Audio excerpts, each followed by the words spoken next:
Latest TV நேயர்களுக்கு வணக்கம். இன்று நம்ம தமிழ்நாட்டிலே பரபரப்பாக பேசிக்கிட்டு இருக்க டங்ஸ்டன் சுரங்கத்தை பற்றி பேச வந்திருக்கிறோம். இந்த நிகழ்ச்சிக்கு நம்முடைய திருச்சிலும் ராமு அவர் 23 வருஷமாக சாஃப்ட்வேர் இன்ஜினியரிங் இருக்கிறாரு.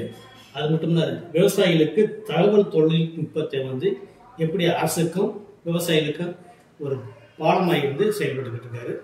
இது மட்டும் இல்லாமல் ஆந்திராவில் அறிவியல் ஆலோசகராகவும் ஒரு வருஷம் பணியாற்றி இருக்கிறாரு. அவர் நம்மளிடையே வந்திருக்காரு. வணக்கம் சார். வணக்கம். இப்போ டங்ஸ்டன் மதுரையிலிருந்து மேலூர் போகிற இடத்துல ரெட்டாப்பட்டி அப்படிங்கிற கிராமத்தில், அது மட்டும் சுற்றி உள்ள நரசிங்கபுரம், மேலூர், மீனாட்சிபுரம் இந்த பகுதியில் சுரங்கம் தோண்டப்படுறதாகவும் அதனால் மக்களுக்கு பாதிப்பு ஏற்படுறதாகவும் இப்போ பரபரப்பாக பேசுவதாகி இப்போ போராட்டங்களும் இருக்குது. மக்கள்லாம் களத்தில் இறங்கி போராடிட்டு இருக்காங்க. இந்த டங்ஸ்டனை பற்றி சொல்லுங்கள் சார். அந்த வேதியியல் தனிமம் அதனுடைய பயன் என்ன? உலக அளவில் அதுக்கு எந்த டிமாண்ட் இருக்குது? அது சார், இந்த டங்ஸ்டன்ங்கிறது இதிலே உலோகங்கள்லேயே பார்த்தீங்கன்னா மதிப்பு கொஞ்சம் குறைவாக உள்ளது தான். அது மற்ற மெட்டல்ஸ் மாதிரி அது ஒரு காஸ்ட்லியான மெட்டல் கிடையாது. ஆனால் அதனுடைய பயன்கள் பார்த்தீங்கன்னா நிறைய ஆட்டோமொபைல் இண்டஸ்ட்ரியாக இருக்கட்டும், ப்ளஸ் ஸ்டீலுக்கு, அதாவது இரும்பு பயன்படுற இடங்கள்ல அதை பண்ணுறாங்க. இன்னொன்று தங்கத்தில் அதை மிக்ஸ் பண்ணி பண்ணுறதுக்கும் அது பயன்படுது. அதோடைய பயன்கள் நிறைய இருக்குது, அதில் மாற்றுக்கிறது கிடையாது. இப்போ இதில் முக்கியமான விஷயம் என்னன்னா, அந்த அந்த உலோகத்தினுடைய மதிப்பு அது எந்த அளவுக்கு உள்ளதுங்கிறது அது மக்களுக்கு புரிகிறபடி இருக்கணும். இப்போ நம்ம பகுதியில் ஒரு தொழிற்சாலை வருதுன்னா அந்த தொழிற்சாலையுடைய பயனால மக்களுக்கு என்ன நன்மைகள் ஏற்படலாம், இல்லை குறைஞ்சபட்சம் தீமைகள் ஏற்படாமல் இருக்குதுங்கிறதுக்கான ஒரு விழிப்புணர்வு இருக்கணும். இன்னொன்று, அரசாங்கத்துக்கு நாட்டினுடைய வளர்ச்சிக்கு அது எந்த அளவுக்கு இருக்குங்கிற மாதிரியெல்லாம் ஒரு விழிப்புணர்வுகள் கொடுக்கப்பட்டிருந்தால் இந்த பிரச்சனை இந்த அளவுக்கு கூட போயிருக்காம ஹேண்டில் பண்ணலாம். சாதாரண மக்களுக்கு ஒரு பல்ப்ல எரியக்கூடிய ஒரு இலை அந்த அளவுக்கு தான் தெரியும். இப்போ அதை துளையிறதுக்கு பயன்படுத்துறாங்க, அதை வெட்டுறதுக்கு, ஆழ்துளை கிணறு தோன்றதுக்கு அது மாதிரி பயன்படுத்துறாங்க. ப்ளஸ் நகை செயற்கை நகை, அது நகை அளவு தங்கத்தளவு கடினமான ஒரு பொருளாக இருக்கிறதுனால போடி நகையாகவும் பயன்படுத்துறாங்கன்னு ஒரு குற்றச்சாட்டு இருக்குது. இந்த நகை, இந்த டங்ஸ்டன் செலவு குறைவாகவும், அதாவது அதிகமான ஹீட்டை தாங்கக்கூடிய ஒரு பொருளாகவும் சொல்றாங்க. அதை பத்தி ஒரு விளக்கம் சொல்லுங்க. அதான் சார், அந்த டங்ஸ்டனுடைய பயன்பாடுங்கிறது நம்ம அன்றாட வாழ்வியல்ல நிறைய இடங்கள்ல நம்ம பயன்படுத்துறோம். இன்னும் சொல்ல போனோம்னா, இன்னைக்கு அதனுடைய அதாவது அது ஒரு தேவைகள் அதிகமாகி கொண்டு இருக்கிறப்ப டங்ஸ்டனுடைய தேவைகளும் அதிகமாகிட்டு இருக்குங்கிறது ஏன்னா அதனுடைய பயன்பாடு இப்போ நம்ம பார்த்தபடி அது தங்கத்தினுடைய தொடர்புடைய ஒரு விஷயமா வந்துடுது.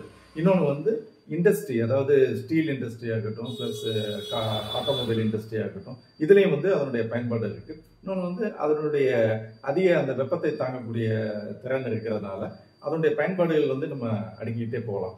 இப்போ இது அந்த டங்ஸ்டனுடைய முக்கியத்துவம் எவ்வளவுங்கிறது ஒரு விஞ்ஞானபூர்வமான விஷயமா இருந்தாலும் அது எளிமையா மக்களுக்கு இதெல்லாம் இப்போ நீங்க சொன்னபடி அது டங்ஸ்டன்னா பல்ப்ல இருக்கக்கூடிய ஒரு விஷயம் தானே, இதுக்கா இவ்வளவு அப்படிங்கிற மாதிரி இருக்காங்க. அது அப்படி கிடையாது. அதை விட மதிப்புள்ள விஷயங்களுக்கும் அது பயன்படுது. இப்போ இந்த டங்ஸ்டன் இந்த இவ்வளவு டிமாண்டு உள்ள ஒரு பொருள் மற்ற நாடுகளில் இருக்குதா இல்லையா, இல்லை யார் முதலீடாக வகிக்கிறாங்க? இது சைனா தான் இதனுடைய முக்கியமான நாடு சார். இந்தியாவை பொறுத்த வரைக்கும் அதனுடைய இதுவரைக்கும் இந்தியா அதை பெரிய அளவில் எக்ஸ்ப்ளோர் பண்ணலை. இப்பதான் அவங்க அதை ஆரம்பிச்சிருக்காங்க.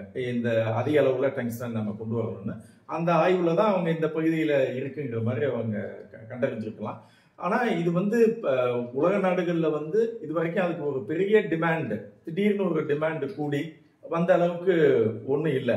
ஆனா இந்தியா தற்சார்புங்கிறதுன்னு போறப்ப அவங்க இதை கன்சிடர் பண்ணலாம் சார். நம்ம வெளிநாட்டுல இருந்து இதை இறக்குமதி பண்றதை விட நம்ம பகுதியிலே பண்ணலாம்னு அவங்க நினைக்கலாமே தவிர அது அந்த எண்ணம் கரெக்ட். ஆனா அது வந்து எந்த பாதிப்பும் இல்லாமல் மக்களுக்கோ இல்ல விவசாயத்துக்கோ பாதிப்பு இல்லாமல் உள்ள இடங்கள்ல இந்த ஆய்வுகளை அதிகமா மேற்கொண்டு அங்கே கிடைச்சிச்சுன்னா இது எல்லாருக்கும் மகிழ்ச்சி தான். அதுல வந்து ஒரு தூய்மான நகரம். ஆமா, அது இல்லாம இது வந்து எம்பர் மலைன்னு சொல்லுவாங்க. மலையை சுத்தி மலைகள் தான் ஜாஸ்தி இருக்கு. மலைகள் சூழ்ந்து அந்த வைகை கரையில இருக்கிற இயற்கையோட ஒன்றி இருக்கக்கூடிய இந்த பகுதியில டங்ஸ்டன் கனிமத்துக்காண்டி பல ஏக்கர் நிலங்கள் தோண்டப்பட சூழ்நிலை இருக்கு. மக்கள் அப்புறப்படுத்த வேண்டிய சூழ்நிலை இருக்கு. இது அவசியம் தானே? இதுதான் சார். இன்னைக்கு வந்து இது டங்ஸ்டன் கிடையாது. இந்தியாவில் மேற்கொள்ளப்படக்கூடிய எந்த மைனிங் ப்ராஜெக்டா இருக்கட்டும், அது எல்லாத்துக்குமே பொதுவான கேள்வியா கூட இதை எடுக்கலாம். அதாவது எதை விற்று எதை வாங்குகிறோம்னு ஒண்ணு இருக்கு. இப்ப நீங்க அதுதான் at the end of the day அதுதான் வில் ஸ்டாண்ட். இப்ப இந்த கண்ணை வித்துட்டு சித்திரம் வாங்குறதுன்னு ஒரு பழமொழி நம்ம கேள்விப்பட்டிருக்கோம். அப்படி பாக்குறப்ப இன்னைக்கு வந்து உலக நாடுகள் பதறிக்கிட்டு இருக்கு. அதாவது இந்த குளோபல் வார்மிங்னால, கிளைமேட் சேஞ்சினால என்ன மாதிரியான மாற்றங்கள் வரப்போகுதுன்னே தெரியாம பயந்துட்டு இருக்காங்க. இப்ப வந்து உலக உணவு கழகம் பிளஸ் ஐநா இவங்க வந்து ஒரு சமீபத்தில் ஒரு அறிக்கை வெளியிட்டாங்க. என்னன்னா 1970களில் இருந்ததை விட 4 பங்கு இயற்கை சீற்றங்கள் அதிகமாயிருக்கு அப்படிங்கிறது ஒரு ஸ்டேட்மெண்ட். உலக உணவு கழகம் என்ன சொல்லியிருக்குன்னா, இந்த கிளைமேட் சேஞ்சினால உணவு உற்பத்தி பாதிக்கப்படுறது மட்டும் இல்லாம அது வந்து கிடைக்குமா கிடைக்காதா, பற்றாக்குறை ஏற்படக்கூடிய வாய்ப்பு இருக்கு, இது எந்த டைரக்ஷன்ல போகும்னு தெரியாது அப்படின்னு அதீத இது. இன்னொன்று வந்து அவைலபிலிட்டி, இன்னொன்று வந்து ஆக்சசிபிலிட்டி, இன்னொன்று வந்து அஃபோர்டபிலிட்டிம்பாங்க. இப்போ வந்து ஒரு பொருள் கிடைக்கும், ஆனால் ஒரு சாமானியனால அதை வாங்க முடியாத அளவுக்கு விலை கூடிருச்சுன்னா அப்போ பஞ்சம், பட்டினி, மால் நரிஷ்மெண்ட், ஊட்டச்சத்து குறை இதெல்லாமே வந்துடும் கண்டிப்பாக. அதனால உலக உணவு கழகம் இப்போலேருந்தே வார்ன் பண்ணுறாங்க, நீங்கள் வந்து ரொம்ப கேர்ஃபுல்லாக டீல் பண்ணுங்க இந்த சப்ஜெக்ட். இந்த பேக்ரவுண்டில் இப்போ நமக்கே தெரியுது எவ்வளவு ஏரியாவில் எந்தெந்த மாவட்டங்கள் சொல்லிடுறாங்க. அதாவது இப்போ அவங்க சொல்றதுபடி பார்த்தீங்கன்னா 10 கிராமங்கள் சொல்றாங்க. 10 கிராமத்தில் உள்ள 5000 ஏக்கர்ஸ் தான் இப்போ அவங்க சொல்றது. ஏக்கர் தான், ஏக்கர் தான். அந்த 5000 ஏக்கர் ஆன் பேப்பர். ஆனா அந்த பகுதியில் உள்ள மக்களுடைய மனப்பாங்கு என்னன்னா, அது கிட்டத்தட்ட இது வந்து சிவகங்கை மாவட்டத்தில் உள்ள சிங்கமுனை வரைக்கும் அதனுடைய விரிவாக்கம் இருக்கும், இது விரிவாக்கம் பண்ணக்கூடிய வாய்ப்புகள் இருக்குங்கிற பதட்டத்தை உண்டு பண்ணிருக்கு. அப்படிங்கிறப்ப இப்ப நீங்க கேட்ட அந்த கேள்விக்கு பாருங்க, என்னன்னா இது அவசியம் தானான்னு கேட்கிறப்ப, இன்னைக்கு இந்தியாவில் உள்ள விவசாய பிரச்சனை என்னங்கிறது இன்னைக்கு மக்களுக்கு இந்த ஊடகங்கள், சமூக வலைதளங்கள் மூலமா தெரிஞ்சிருக்கு. எத்தனை போராட்டங்கள், எவ்வளவு நெருக்கடிகள் அரசாங்கத்துக்கு கொடுத்துருக்குங்கிறது நமக்கு தெரியும். தொடர்ந்து போராட்டங்கள் நடந்துகிட்டு வருது. அது இப்ப கடைசியே வந்திருக்கிற விஷயம் இந்த மேலூர்ல உள்ள விஷயம். இப்ப இவ்வளவு போராட்டங்கள் நடந்துகிட்டு இருக்க போது நாம வந்து ஒரு 3 விஷயங்களை நம்ம இதுல பார்த்தா இது தேவையா இல்லையாங்கிறதுக்கு நம்ம பதில் சொல்லலாம்.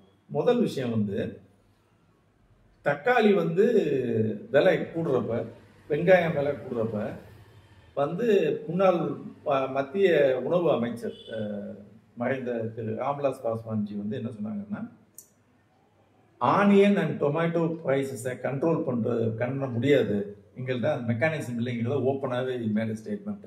முதல் ஸ்டேட்மெண்ட். ரெண்டாவது வந்து இப்போ ரிசர்வ் பேங்குடைய கவர்னர் வந்து என்ன சொல்லியிருக்காருன்னா, உலக நாடுகள் எல்லாமே வந்து பொருளாதார மந்த நிலை வர்றப்போ வட்டி விகிதத்தை குறைச்சா பொருளாதாரத்தை கூட்டலாம் அப்படின்னு உலக நாடுகள் எல்லாமே குறைச்சிட்டு வருது. மத்திய ரிசர்வ் வங்கிகள் வந்து குறைச்சிட்டு வர்றப்ப இந்தியாவில் அந்த எதிர்பார்ப்பு அதிகமாக இருந்துச்சு.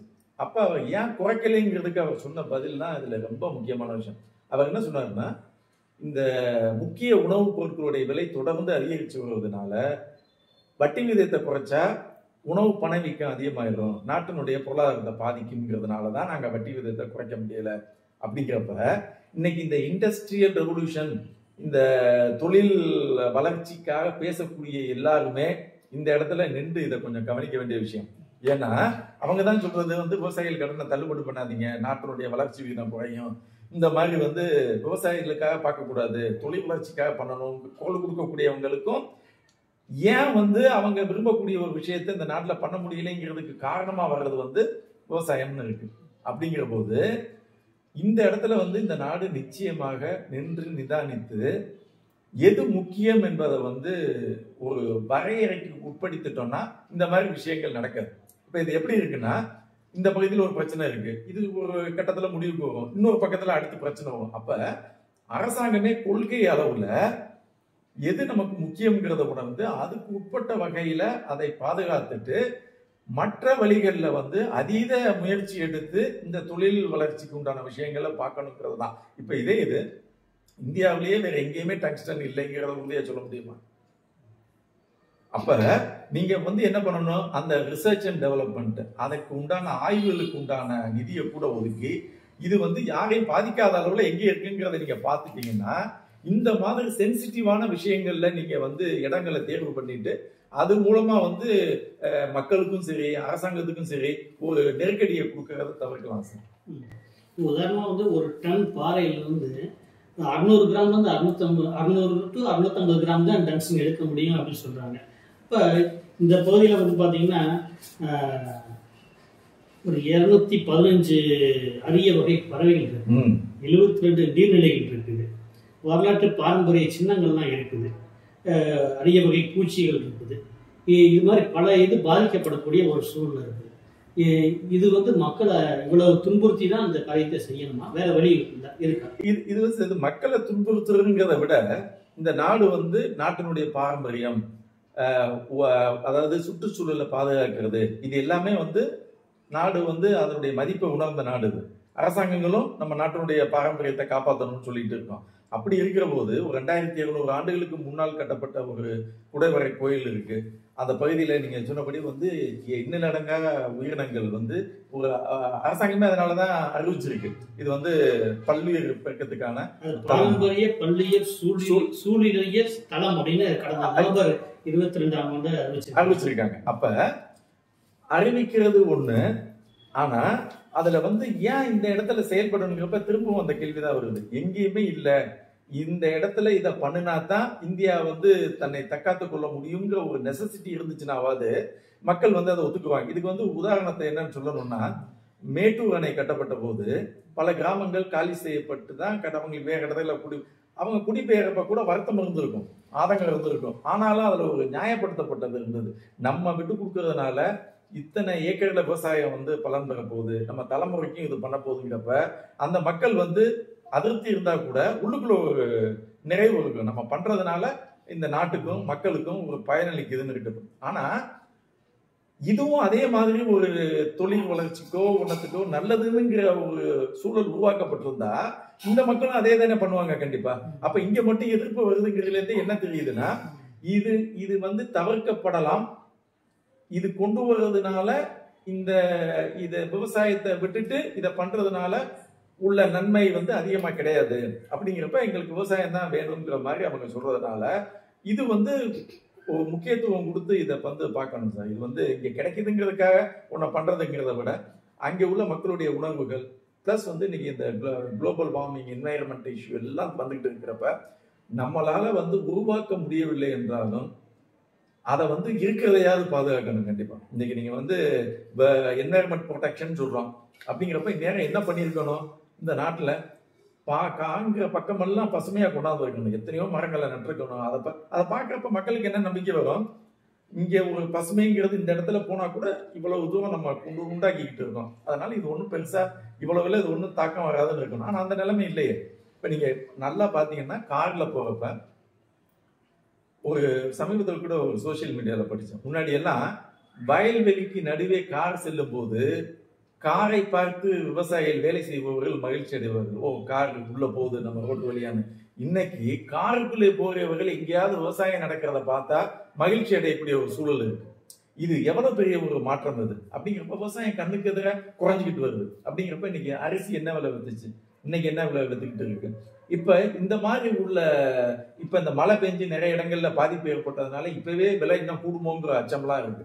அப்ப இவ்வளவு பெரிய ஒரு விஷயம், உணவு தான் அடிப்படை. கோவிட்-19ல மனிதர்கள் எதிர்பார்த்து இருந்த ஒரே விஷயம் உணவு தான். அப்ப அந்த உணவை நம்ம எவ்வளவுக்கு முக்கியத்துவம் கொடுக்கணுங்கிறப்ப நம்ம உணவுக்கு முக்கியத்துவம் கொடுக்கறதுக்கே நம்ம போராடிக்கிட்டு இருக்கோம். உலக நாடுகள்ல பல வளர்ந்த நாடுகள்லாம் உணவுடைய தரத்தை நோக்கி நகர்ந்துகிட்டு இருக்காங்க. நாம சாப்பிடுற உணவு எவ்வளவு தரமானது அப்படிங்கிற போது நாடு உணவு தரத்தை நோக்கி போக வேண்டிய கட்டத்துல இன்னமும் நம்ம உணவு பாதுகாப்பு இதை பத்தி பேசிக்கிட்டு இருக்கிறதுங்கிறது அவ்வளவு சரியா இல்லை சார். இப்போ உலக அளவில் வந்து தேவைகள் டங்ஸ்டனுடைய தேவைகள் அதிகரிச்சிருக்கு. சுரங்கம் அமைச்சு வெட்டி எடுத்து தான் செய்யக்கூடிய ஒரு சூழல். இது அரசாங்கம் செய்ய போதா இல்லை தனியார் செய்ய போறாங்க? இது அரசாங்கத்தினுடைய அனுமதியோட தனியார் பண்றாங்க. இப்போ இந்த போராட்டங்கிறது தனியார் செய்யறதுனால இந்த போராட்டம் நடத்துறாங்களா இல்லை இது பின்புலம்? இது வந்து சார், இது ஒண்ணு வந்து அதனுடைய உண்மையான காரணம் ஒரு பக்கம் இருந்தா கூட ஊடகங்கள்ல சமூக வலைதளங்கள்ல வரக்கூடிய தகவல்கள் வந்து என்ன பண்ணும்னா இந்த பயத்தை அதிகரிக்கும். நேச்சுரலி, அதாவது நம்ம வந்து வெளியில இருந்து பார்க்கிறோம், அந்த ஊருக்குள்ள இருக்கவங்களுடைய மனநிலையை நம்மளால போய் பார்க்க முடியாது. அவங்க என்ன பயந்துகிட்டு இருக்கவங்க எப்பவும் போய் சொல்லிடுவாங்களோ நம்ம. நீங்க போராட்ட காலத்துக்கு போயிருக்கீங்களா? அவங்க மக்கள் என்ன சொன்னாங்க? நான் வந்து ஒரு விவசாய சங்க தலைவர்கள் நடந்த ஒரு கூட்டத்துல வந்து நான் பார்வையாளராக போயிருந்தேன். போனப்ப அங்கே உள்ள மக்கள்கிட்ட பேசுறப்ப அவங்க எல்லாம் ஒரு வயசான பாட்டிலாம் வந்து என்ன சொன்னாங்கன்னா, எப்போ நாங்கெல்லாம் இங்கேயே வளர்ந்த ஆளு, இப்போ போய் எங்களை மூட்டை முடிச்செல்லாம் கட்டி போனா நாங்க எங்கே போகிறதுங்கிறது வந்து ரொம்ப பேத்தட்டிக்கா இருந்தது. அவங்களுடைய இன்னொன்று என்னன்னா, என் பேரம்பேத்தி எல்லாம் இங்கே தான் இருக்கணுங்கிறது எங்களுடைய விருப்பம்ங்கிறதும் ஒரு இதுதான். ஆனா இது எல்லாமே அரசாங்கம் வந்து ஒரு முடிவை எடுக்கிறப்ப மக்கள் அதுக்கு கட்டுப்படணும் நியாயமா. ஆனா அந்த மக்கள் வந்து அவங்க இதை இந்த அளவுக்கு எதிர்க்கிறாங்கன்னா அதுல உள்ள காரணங்களை நம்ம பார்க்கணும் சார். நிச்சயம் இயற்கையை வந்து கருணையோடு வழங்கிய இந்த இயற்கை இந்த சூழலை வந்து ரசிக்கலாம், அனுபவிக்கலாம், அதை நமக்கு உரிமையோடு உறவாடலாம். ஆனால் அதை ஆக்கிரமிக்கிறதுக்கு அதை அழிக்கிறதுக்கு உரிமை இல்லை அப்படிங்கிறது இந்த அரசு வந்து உணரணும் அப்படிங்கிறது நீங்க சொல்றீங்க. அதாவது உணரணுங்கிறத விட இது அவங்களும் யாரு, அட் த எண்ட் அவங்களும் இந்தியன்ஸ் தான். இப்போ அரசாங்கத்தில் இருக்கவங்க வேற பையல, நம்ம வேற யாரு? நம்ம சுதந்திரம் பெற்ற நாடு, எல்லாமே ஒருத்தங்க தான். நம்ம ஒருத்தருக்கு ஒருத்தர் போராடுறதே என்னை பொறுத்த வரைக்கும் தனிப்பட்ட முறையில இது வந்து ஒரு தேவையில்லாத ஒண்ணு சார். இன்னொன்று வந்து என்னன்னா, இப்ப நேத்து வந்து செய்தி நீங்க நம்ம பார்த்துருப்போம், பீகார் முதற்கொண்டு நிலநடுக்கம் உணரப்பட்டது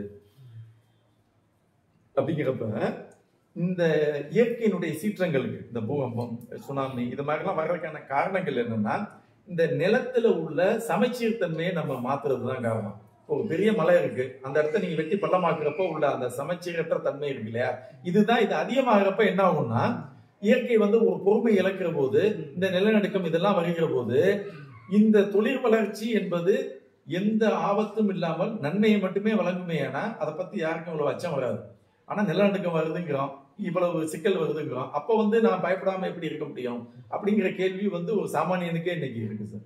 இது வந்து சமணர்கள், பாண்டியர்கள் வாழ்ந்த ஒரு வரலாற்று சிறப்புக்கே ஒரு இடம் இல்லை.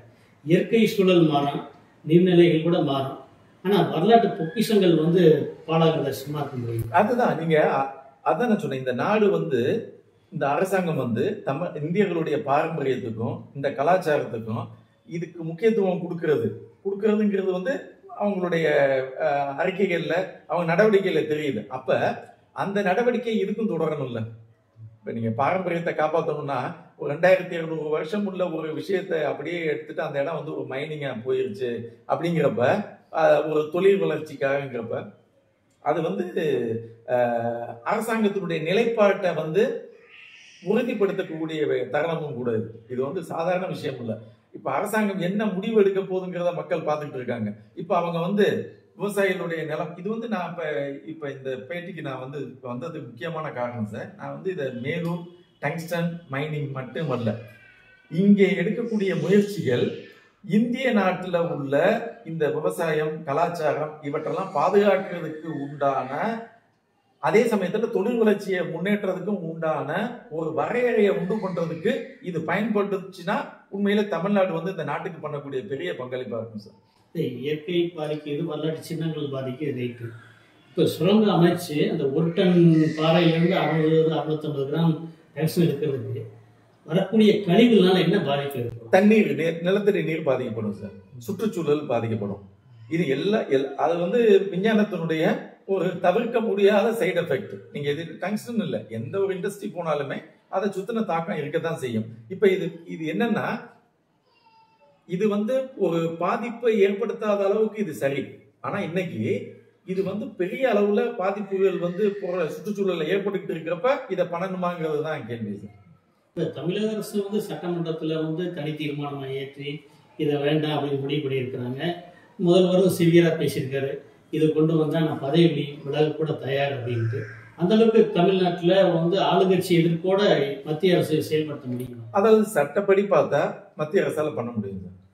அவங்க நினைச்சாங்கன்னா மத்திய அரசுக்கு உண்டான வலிமைன்னு ஒண்ணு இருக்கு. அவங்க வந்து அவங்க காரணம் சொல்றதுதான், ஏன்னா அவங்க பதவியில இருக்க அதிகாரத்துல இருக்கிறதுனால அவங்க சொல்றது செயல்படுத்தப்படலாம். ஆனா இப்ப இதுக்கு ஒரு அரசாங்கத்துடைய நிலைப்பாடு வந்து இப்ப பாத்தீங்கன்னா, அந்த டெல்லியில நடந்த அந்த 3 வேளாண் சட்டங்களுக்கு எதிராக விவசாயிகள் போராடி அரசாங்கம் அந்த சட்டத்தை திரும்ப பெற்றுச்சு. அதுக்கு உண்டானது வந்து ஒரு முன்னுதாரணம்.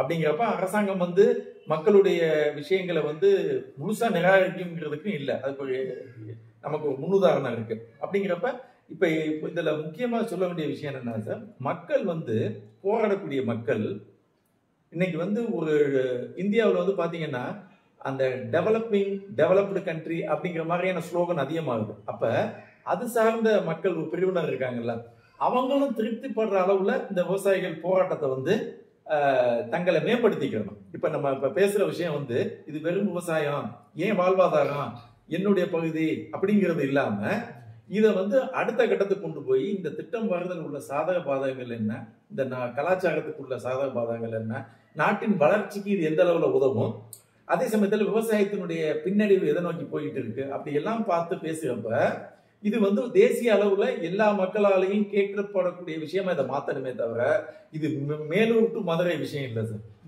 அவங்களுடைய போராட்டங்களுடைய கோரிக்கை என்னவா இருக்கு? இது அவங்களுடைய இது என்னன்னா, மத்திய அரசு திட்டத்தை ரத்து செய்ய வேண்டும், அந்த உரிமத்தை வந்து ரத்து செய்யணும், அதுதான் அவங்க கேட்கிறாங்க.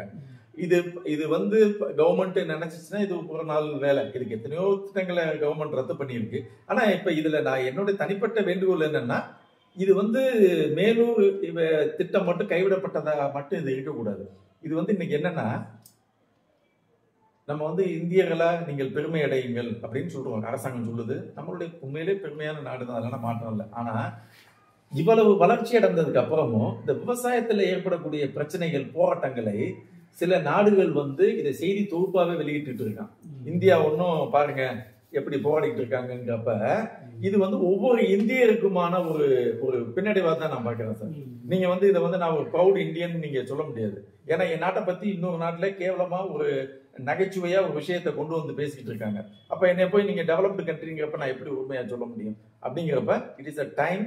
இந்தியா வந்து உணவு பாதுகாப்புங்கிற நோக்கத்திலேயே இவ்வளவு நாள் வந்து நம்ம பண்ணிட்டோம், அதுல சாதிச்சிருக்கோம். உணவு பாதுகாப்புங்கிறது ஓரளவுக்கு இருக்கு இந்தியாவில். ஆனால் விவசாயினுடைய வாழ்வாதாரத்தினுடைய பாதுகாப்புங்கிறதை நோக்கி அரசாங்கம் தன்னுடைய கொள்கைகளை மாற்றும் போதுதான் விவசாயிகளும் மகிழ்ந்து உணவை கொடுக்கணும் சார். இப்ப ஒரு தக்காளி வந்து இன்னைக்கு 2 ரூபாய் கிலோ கிடைக்கிறப்ப கன்சூமர் வேணா சந்தோஷப்படலாம், அரசாங்கம் என்ன நினைக்கும், பணம் வீக்கம் குறையும் நினைக்கும். ஆனா அந்த விவசாயி 6 மாசம் கஷ்டப்பட்டுட்டு அவன் வாங்கின கடன், அவன் குடும்பப்பட்ட உழைப்பு எல்லாம் வீண் போறப்ப வந்து அது எவ்வளவு பெரிய ஒரு மன வருத்தத்தை உண்டு பண்ணும். இப்ப நம்ம இந்த நாட்டுல தான் சொல்றோம், எண்ணங்களுக்கு ஒரு மதிப்பு இருக்குங்கிறோம். அப்ப நல்ல மகிழ்ச்சியோடு இது கூட சொல்லுவாங்க, அம்மா ஊட்டுற சோறு ஏன் பிள்ளைகளுக்கு நல்லா இருக்குன்னா அவங்க பாசத்தோட நம்ம பிள்ளைக்கு ஊட்டுறப்ப அந்த எண்ணங்கள் கடத்தப்படுதுங்கிறோம். சமைக்கும் போது அது டேஸ்ட் இருக்கு. அப்ப இதை உணர்ந்த நாடு அந்த உணவு பொருள் தயாரிக்கக்கூடிய விவசாயி கண்ணீர் விட்டு கொடுத்தானா, மகிழ்ச்சியோடு கொடுத்தானாங்கிறத உறுதிப்படுத்தணுமா இல்லையா? அவன் கொடுக்குறப்ப இன்னைக்கு நான் உழைச்சேன், எனக்கு இந்த விலை கிடைச்சிருக்கு, சாப்பிட்றவங்க நல்லா இருக்கட்டும் அப்படிங்கிற ஒரு விஷயத்தோட சாப்பிடுகிற போதுதான் நமக்கு வந்து இந்தியர்களுடைய அந்த நம்மளுடைய ட்ரெடிஷன் என்ன சொல்லுது, அப்பதான் அந்த சோறு ஒட்டும்பாங்க. சாப்பிட்றது ஒட்டும்னா இப்பதான் ஒட்டும்.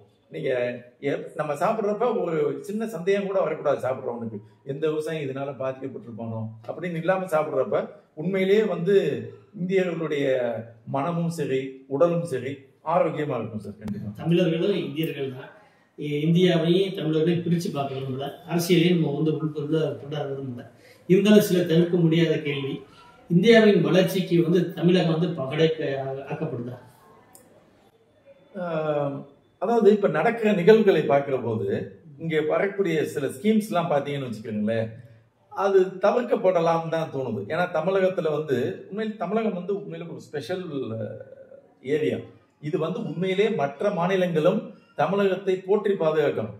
தமிழகம் எந்த அளவுக்கு வளமையா இருக்கோ அந்த அளவுக்கு இந்தியா வந்து பெருமையோடு கூறப்படும், உலக நினைவு பண்ணப்படும். அப்ப தமிழகத்துல வந்து இந்த மாதிரி விஷயங்கள் நடக்கிற போது இந்த தமிழகத்தினுடைய அந்த பண்பாட்டு அல்லது வந்து பாரம்பரிய விஷயங்கள் வந்து பின்னடைவை சந்திக்கிற போது இது நிச்சயமாக எந்த நோக்கத்துக்காக இது பண்ணப்பட்டாலும் சரி நாட்டுக்கு நல்லது இல்லை சார். ஏன்னா தமிழகத்தினுடைய பெருமை அது. சரி, இறுதியா வந்து இந்த போராட்டத்தினுடைய நிறைவு பகுதிக்கு வந்துருக்கோம். இந்த உங்களுடைய போராட்டம் எதை நோக்கி போய்கிட்டு இருக்கு, எப்போ முடியும், இது சொல்யூஷன் இதுவாக இருந்தால் நல்லா இருக்கும், அரசு இது வந்து நடவடிக்கை எடுக்கலாம். ஆனா இப்ப நேற்று நடந்த போராட்டத்தை பார்க்கிற போது இப்ப அரசாங்கங்கள் எடுத்திருக்கிற முயற்சிகள் இன்னும் திருப்திகரமா இல்லைங்கிறது தான் காமிக்குது சார். மக்களுக்கு இன்னும் அந்த நம்பிக்கையை கொடுக்கல. ஏன்னா இவங்க மாநில அரசும் சொல்லியிருக்கு, மத்திய அரசும் சொல்லியிருக்கு. ஆனா அதை வச்சு இவங்க இப்பதான் பெரிய போராட்டமா இது வருதுங்கிற போது அந்த நம்பிக்கை இன்னும் அவங்களுக்கு போகலைன்னு ஒண்ணு. இன்னொன்னு என்னன்னா, நம்மளுடைய அணுகுமுறை வந்து ஒரு இந்தியர்கள் வந்து பிரிட்டிஷ் ஏகாதிபத்தியத்தை எதிர்த்து போராடக்கூடிய மனநிலையிலேருந்து நம்ம வெளியில வரோம். அரசாங்கமும் இது வந்து ஒரே நாட்டை சேர்ந்தவங்க, சுதந்திரம் பெற்ற நாட்டுல இந்த அளவுக்கு வந்து மக்கள் வருத்தப்பட்டு ஒரு கஷ்டங்களை சந்திச்சு ஒரு போராட்டங்களை நடத்த வேண்டியது கிடையாது.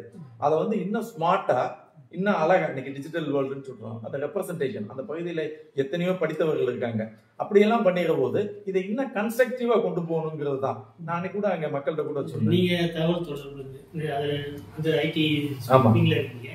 இப்போ வந்து இதை வந்து இந்த போராட்டத்தை வந்து உங்க பாணியில எப்படி கொண்டு போனாங்க?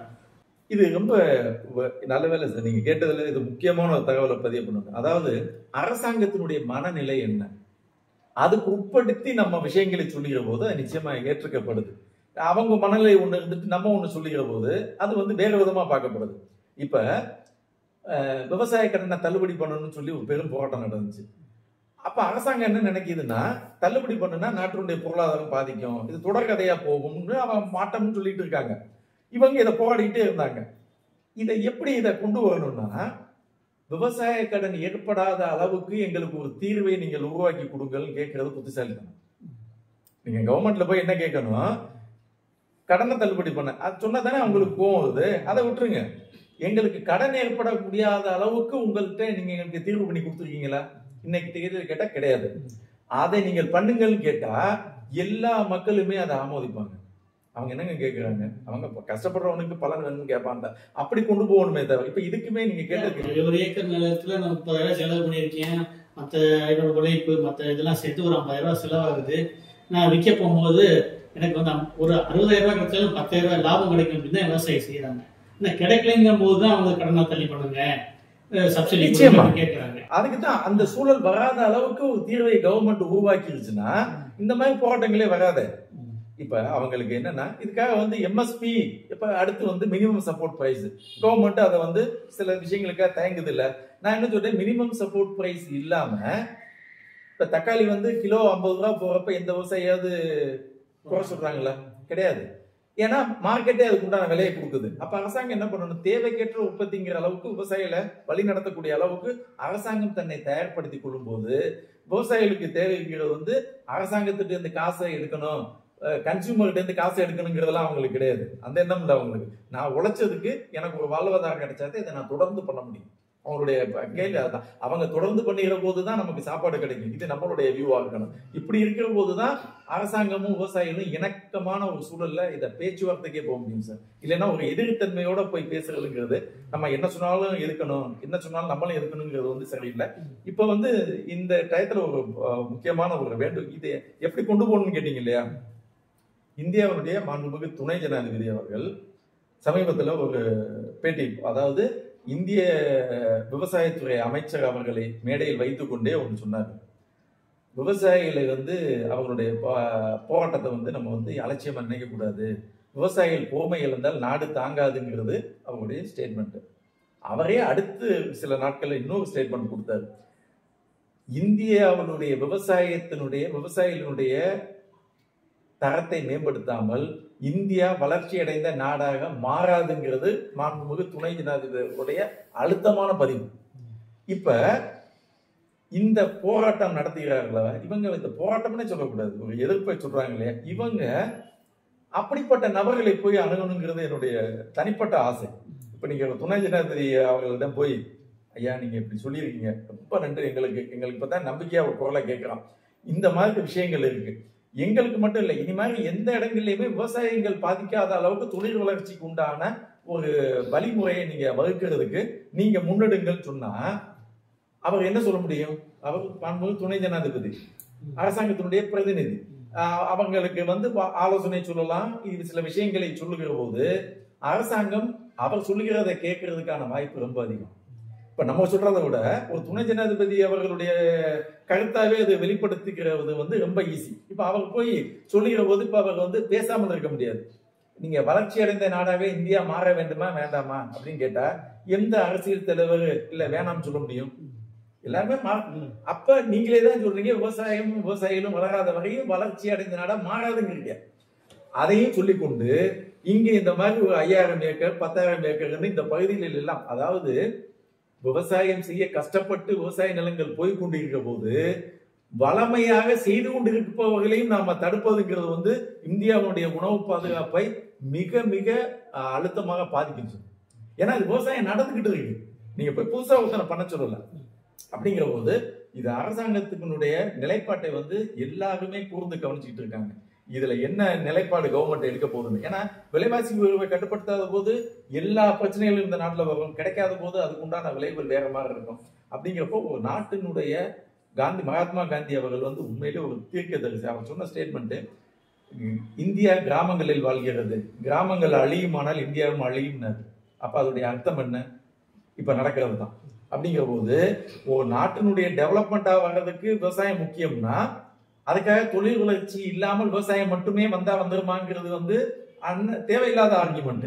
நம்ம என்ன சொல்றோம்னா தொழில் வளர்ச்சி வேணும் கண்டிப்பா, அதை உகந்த இடத்தில் பாதிக்காத வண்ணம் பண்ணுகிற போது அந்த தொழில் வளர்ச்சிகள் ஏற்றுக்கொள்ளப்படும், நிச்சயமாக ஏற்றுக்கொள்ளப்படும். யாருமே வந்து சும்மா கிடைக்கிற நிலம், ஒரு அரசாங்க நிலமே இருக்கு, அந்த இடத்துல வந்து ஒரு தங்க சுரங்கம் இருக்குன்னா யாரும் தோண்டாதுன்னு சொல்ல போறாங்களா?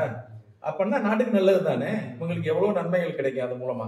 அதனால மக்களுக்கு தெரியும் அரசாங்கத்துக்கு நல்லது பண்ணுன்னா நம்ம பங்களிப்பு இருந்தா நல்லது நடந்தா பண்ணுவாங்க கண்டிப்பா. இது தேவையா இல்லையா, எங்களுடைய தனிப்பட்ட வாழ்வாதாரத்துக்கு என்ன அப்படிங்கிற போதுதான் அந்த பிரச்சனை வருது. நன்றி சார். இப்போ இதுவரை நம்ம ஜங்ஷன் தொழில் கனிமம் வந்து ரொம்ப அரிய வகை கனிமம். அந்த கனிமம் வந்து தேவைகள் வந்து உலக அளவில் அதிகமாக இருக்குது. அது இந்தியாவில் நம்ம தமிழ்நாட்டில் அதிகமாக இருக்கிறதுனால இங்கே முன்னெடுக்கணும் அப்படின்னு அரசாங்கம் முன்னெடுக்குது. அதே சமயத்தில் மக்களுக்கு பாதிப்பு ஏற்படாத வகையில் இதை செய்யணும் அப்படிங்கிறது கோரிக்கை. சுதந்திர இந்தியாவில் வந்து அனைவரும் வந்து தங்களுடைய தேவைக்கு உரிமைக்கு குரல் கொடுக்குறது வாடிக்கை. மக்களுடைய வந்து இந்த உரிமையை வந்து போராட்டம் அரசு கவனிக்காமல் இதை கவனித்து மக்களுடைய தேவைகளை புரிஞ்சுக்கிட்டு அதுபடி செயல்படுத்தணும் என்பது அனைவரது கோரிக்கையாக உள்ளது. இன்னும் ஒரு நிகழ்ச்சியில் சந்திப்போம். அதுவரை நன்றி. நன்றி.